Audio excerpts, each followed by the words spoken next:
The year was 1961. A group of music lovers, musicians, and businessmen met in Chatham. It was about a kitchen table type meeting, but it was the beginning of what turned out to be something quite good.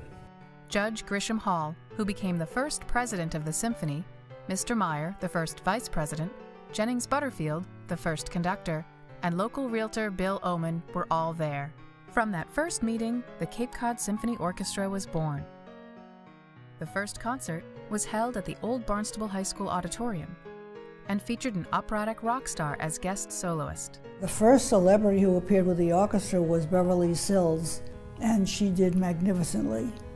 What an auspicious beginning for a fledgling 62-piece community orchestra. At first, they were, I would say, 98% volunteers who tried their hearts out.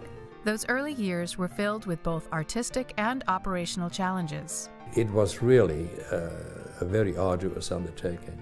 Money was obviously a big problem all the time. Funding initially came from ticket sales, then through the efforts of an intrepid band of volunteers. Well, the aims of the league was to really raise money so that we could provide the orchestra with the needs that they had. A handful of early business sponsors also helped. The Cape Cod Times partnership with the Symphony goes back to the early 60s. I think it's critical for businesses in a community to support the arts, and particularly organizations like Cape Cod Symphony Orchestra. It seems to me one of the original ways of getting involved, at least for commercial enterprise, was if you bought an advertisement in the program book. We also, for many years, we sold tickets to the symphony performances through our stores.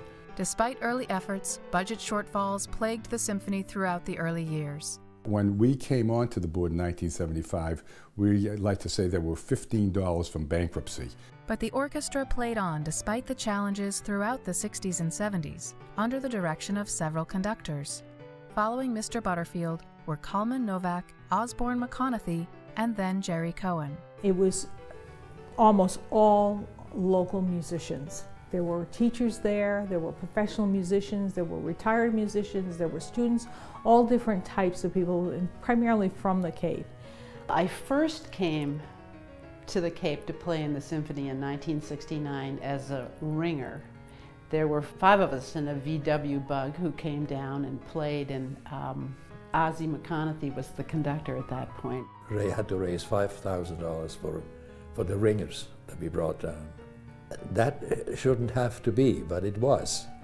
As the CCSO approached its 10th anniversary, Jerry Cohen became conductor. My predecessor had become ill, and I was called and asked if I could come down and take over the orchestra on very short notice so that they could go ahead with their fall concert. Before the intermission was over, the board offered Mr. Cohen the permanent position. He accepted and was introduced at the start of the second half of the concert as the new conductor. And then we proceeded to screw up the Sibelius. But then once that was over and we started looking ahead, young persons' concerts and young people in the orchestra became one of the major goals that I had while I was there. From the perspective of a 15-year-old playing in schools, it was pretty eye-opening and pretty encouraging and intimidating, but it was all very exciting for a young player. Playing with Jerry Cohen, it was sometimes quite scary, especially being a student too, because he would have us play only a couple at a time. We'd be worried about playing almost individually. Kept us on our toes, I guess, though, too. I was playing chamber music in Woods Hole with my colleagues and friends and students all the time. And so finally they said, oh, you should come and join the symphony. I was also asked later on to be assistant conductor under Jerry, and I enjoyed that very much. Mr. Cohen is proud of the opportunities the orchestra provided for young people during his tenure. There were many who went on to do great things. That doesn't mean we were a training orchestra for professionals, though. We were still a community orchestra there to meet the needs of the community. Well, we started out, I think, as a ragtag band of whoever could play well enough to play in an orchestra. And I didn't mind at all to play in a ragtag band because you could still make beautiful music. Well, my musical life has always developed in parallel with my scientific life. I ended up studying with Jean-Pierre Rampal in France. But by then, science became also very important to me. And so I maintained the duality of a professional life as a scientist and as an amateur musician. I went to the University of Lowell for music education, and then I rejoined the symphony. I do have a day job and I have a family. Music is still there. I still play every week with different groups. Depending on young students had its downside. In 1978, for example, the orchestra lost 1/3 of its members because they graduated from high school. But during Mr. Cohen's tenure, the symphony grew, adding youth concerts, more regional performances, and hired its first executive director, Wesley DeLacy. We got a professional level of management, and he was able to zero in more on those non-musical items that would allow the orchestra to grow. And a young piccolo player was appointed librarian, a position she held for 35 years. And I was always afraid someone would lose their folder. I lost two folders in 35 years. One woman burned hers up with her newspapers. I have also ironed music because people have dropped them in puddles and given me this wad of wet music. Most everyone was pretty careful with the music because I was yelling at them if they weren't. Highlights of Mr. Cohen's tenure are still fresh in his memory. The 1973 performance with the Boston Ballet Dancers, for example. I think there were close to 3,000 people there. It was the largest audience the orchestra had during my 10 years. And there were others, like the concert featuring Jose Greco and his dance company, and the final concert of the 1976 bicentennial season. But for Mr. Cohen, it was all about the kids. To me, the most important special events we gave were the young person's concerts. By the end of Mr. Cohen's tenure, the DeLacy-Cohen team had not only built a stronger, more professional orchestra, they had begun to stabilize the financial and operational side of the CCSO organization. Cape Cod's award-winning Symphony Orchestra and its new conductor, Mr. Royston Nash, open a new concert year, October 18th. In 1980, an intense search by a 14-member committee was begun for a new conductor. 150 candidates applied. Royston Nash, who had just resigned from his position as conductor of the London-based D'Oyly Carte Opera Company, was one of them. His background was so incredible that we didn't believe this man wanted to come to Cape Cod. He was charming, he was delightful, he knew his business, and we did not want to let him go. Mr. Nash's focus was to improve on the success of his predecessors, not only musically, but operationally. I obviously wanted to improve the orchestra. You cannot improve an orchestra without money. It's an awful thing to have to say, and I wish I didn't have to say it. So what we did is mainly 5-year plans, and say there was a quarter of the orchestra that were paid, then in the next 5-year plan it would end where there would be a half of the orchestra would be paid. The single most significant event in the symphony was, in my opinion, the hiring of Royston Nash. His presence and his panache was able to transform what was an invisible symphony into something that people started to pay attention to, and he was the beginning of the foundation of creating what we have today. I think I used to talk to a group at least once a month somewhere on the Cape, you know, from one end to the other. If my face helped, fine. Longtime orchestra members were re-energized by Nash's leadership. I think when Royston Nash came in, it was like fresh air blowing through the orchestra. For Mr. Nash, a concert in 1990, a decade after he joined the symphony, was a watershed moment.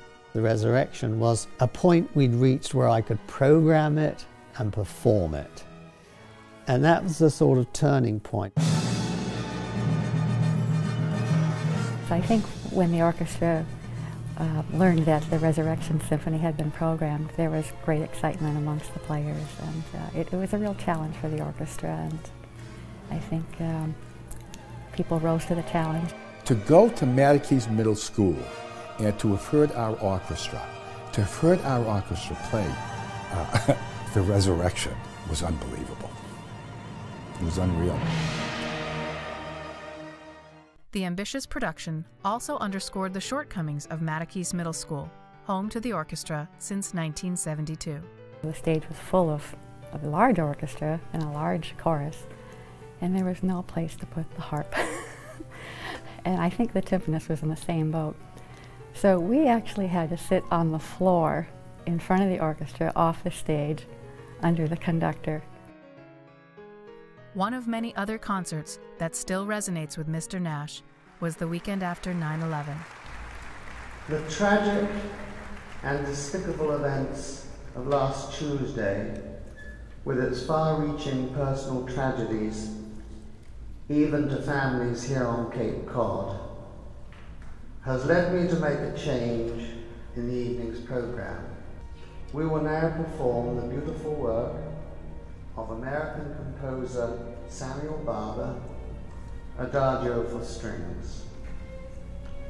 This will be followed by a period of silence and the playing of the national anthem, the Star-Spangled Banner.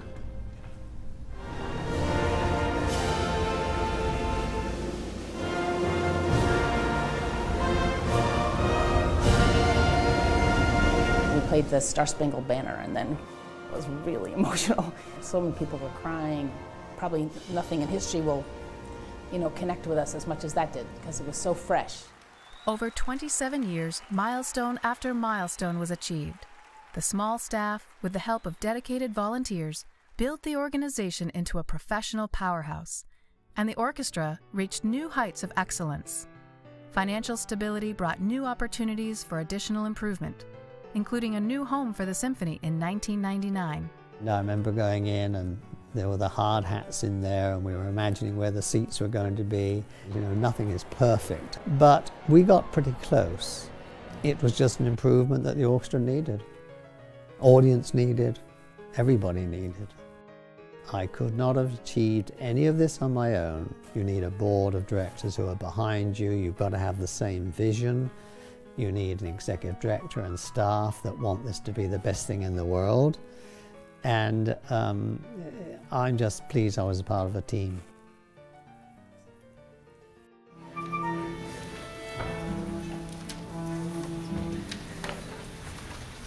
Just one for clarification, because I get this question asked a lot. My name is pronounced Jung Ho, with a hard J, and you can call me Jung Ho, not a problem. After we did the interviews of 7 key conductor candidates, we all came to the conclusion that there was only one guy who was absolutely perfect for right now, and that was Jung Ho. What I believe is that there needs to be a coming together where classical concerts need to be inherently speaking to a 12-year-old. You think that's impossible, but I don't. If everyone on stage is having a great time and is just passionate and we're just on fire, I think that's going to speak to a 12-year-old. So. After 27 glorious years of building this orchestra under Royston Nash, to find Pak was a wonderful experience. One of the strongest characteristics of the orchestra that I sensed when I first came here was a gentle openness, an ability to receive information and to give of themselves what a conductor was asking from them. And I found that most impressive. Not a lot of orchestras have that sense of innocence, and I felt that that was a wonderful place to start. And I really do credit Royston for setting a very respectful and very professional atmosphere. With Royston, I was very comfortable with the position of the traditional classical musician, the BSO sort of model, which is how I studied, and I grew up watching the BSO. Jung Ho has a vision of bringing out our enthusiasm in a way that people can see that. I'm a little bit of a risk taker. I'm a little bit of a nutty, extravagant person when it comes to wanting to share all of the nooks and crannies and all the eccentricities of classical music. That's why I try to conduct with such fervor to make it safe for the musicians to approach that as well. Each time we've had a new conductor, we've gone to the next level. And just when you don't think you can go any higher, we go higher. You want to be challenged and be pushed to new heights, and of course with Jung Ho coming, I think that happened for all of us. The audience seems to be responding to Park's approach. I am really fascinated by the new conductor, Jung Ho Park. He just brings the vitality and diversity to the symphony that's unprecedented. The orchestra plays with perhaps a little bit more abandon, a little more physical energy. And then in terms of programming, I have purposely kept in mind the next generation of audience goers. I love to see Jung Ho. He's really interesting to watch, and the programs are he always has a new take on things, so it's always really exciting and fresh. The focus on youth is a constant throughout the history of the CCSO and continues as an integral part of the organization's focus. Young people are growing up in this technological age where they can be entertained in their car, they can be entertained anywhere. And we need to continue to show people that we are entertainment that is live and that is meaningful and that is worth coming to see. We have really ratcheted up our commitment to reach every child, not just the kids who are interested in music. We have some great education programs like Music Memory and Music Works Every Day, where we're in the classroom, in the schools. But the other part of the equation is teaching them how to play music. The recent merger with the Cape Cod Conservatory of Music and Arts will fill that gap and more. One of the most positive outcomes for the conservatory will be to create a warm, friendly, supportive, and encouraging atmosphere for all students of any age, any stage, who is interested in learning an instrument, in perfecting an instrument, learning the voice, learning to draw, learning to dance, all of those things, and making this as accessible as possible for all of the community. Unfortunately, in this era of shrinking municipal budgets, school arts programs suffer a disproportionate share of the pain when there are budget cuts. So I'd like to believe that our educational programs serve as a good supplement to what the schools are able to offer. The future looks bright for the CCSO, which, in tough economic times, has an enthusiastic and growing audience to thank for much of its success. The thing that has given me the greatest satisfaction is our audience. In a time where there was a massive recession and our audiences came in by the droves, that to me is extraordinary. CCSO musicians, management, staff, and Jung Ho Park have big dreams for the future. It would be an awesome opportunity for the Cape to show off its orchestra in the summer. Ultimately, what we've been looking for at the Symphony for many years is to create a youth symphony. I hope in the future, that will prosper still further, perhaps in a new concert hall. I want this to be an orchestra, bursting with color and brilliance and passion and gorgeous music that knows no bounds. I think the sky's the limit. The bottom line is I think we can become one of the most emotional and gripping orchestras in the country. And I don't foresee anything stopping us. So, to the Cape Cod Symphony, I say to you, here's hoping for another 50 years of happiness, joy, and beautiful music. And that in 50 years we're celebrating your success once again. Play on. Play on. Play on. Play on. Play on. Play on. Play on.